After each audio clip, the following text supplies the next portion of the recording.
नमस्ते, मैं रुचि आ गई हूँ अपने चैनल मिथिला कल्चर पे।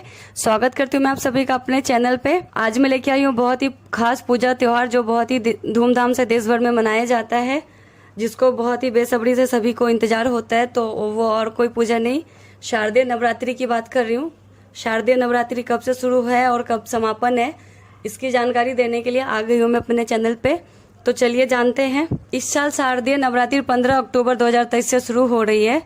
नवरात्रि देवी दुर्गा के 9 अवतारों या स्वरूपों की पूजा करने का सबसे प्रसिद्ध हिंदू त्योहार है, जिसे शक्ति या देवी के रूप में भी माना जाता है। इस साल नवरात्रि यानी शारदीय नवरात्रि 15 अक्टूबर से शुरू होकर 23 अक्टूबर 2023 को समाप्त होगी। नवरात्रि एक संस्कृत शब्द है जिसका अर्थ होता है नवरात्रे। इन 9 रातों और 10 दिनों के दौरान शक्ति की देवी माँ जगदम्बा के 9 रूपों की पूजा की जाती है। 10वें दिन दशहरा मनाया जाता है। नवरात्रि वर्ष में 4 बार आती है, लेकिन बड़े पैमाने पे सिर्फ 2 नवरात्रि चैत और शारदीय नवरात्रि ही मनाई जाती है।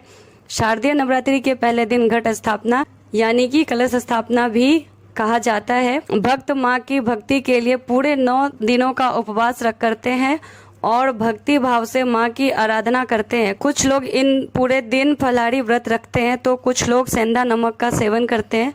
तो चलिए जानते हैं नवरात्रि के घट स्थापना का यानी कि कलश स्थापना का शुभ मुहूर्त क्या है। हिंदू पंचांग के अनुसार शुक्ल पक्ष की प्रतिपदा तिथि 14 अक्टूबर 2023 को रात 11:24 पर शुरू होगी। 16 अक्टूबर 2023 को प्रातः 12:03 पर समाप्त होगी। कलश स्थापना का शुभ मुहूर्त है सुबह 11:44, दोपहर 12:30 तक। 2 शुभ मुहूर्त है, 2 समय में आप कलश स्थापना कर सकते हैं। शारदीय नवरात्रि की तिथियां कौन कौन सी है 9 दिनों के, चलिए जानते हैं। 15 अक्टूबर रविवार माँ शैलपुत्री की पूजा प्रतिपदा तिथि में, घट स्थापना उसी दिन है।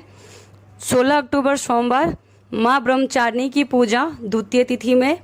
17 अक्टूबर मंगलवार माँ चंद्र घंटा की पूजा तृतीय तिथि में। 18 अक्टूबर बुधवार माँ कुष्मांडा की पूजा चतुर्थी तिथि में। 19 अक्टूबर गुरुवार माँ स्कंद माता की पूजा पंचमी तिथि में। 20 अक्टूबर शुक्रवार माँ कात्यायनी की पूजा षष्ठी तिथि में। 21 अक्टूबर शनिवार माँ कालरात्रि की पूजा सप्तमी तिथि में। 22 अक्टूबर रविवार माँ महागौरी की पूजा अष्टमी तिथि में, महाअष्टमी उसी दिन होता है। 23 अक्टूबर सोमवार के दिन माँ सिद्धिदात्री की पूजा महानवमी। 24 अक्टूबर मंगलवार के दिन माँ दुर्गा विसर्जन 10वीं तिथि में दशहरा। तो ये जानकारी थी मेरे पास जो मैंने आप सबको शेयर किया है, आप सभी को बताया है। आप लोगों को मेरे चैनल पे वीडियो पसंद आता है तो लाइक कीजिए, सब्सक्राइब कीजिए, शेयर कीजिए। हैप्पी नवरात्रि। जय मिथिला, जय मैथिली।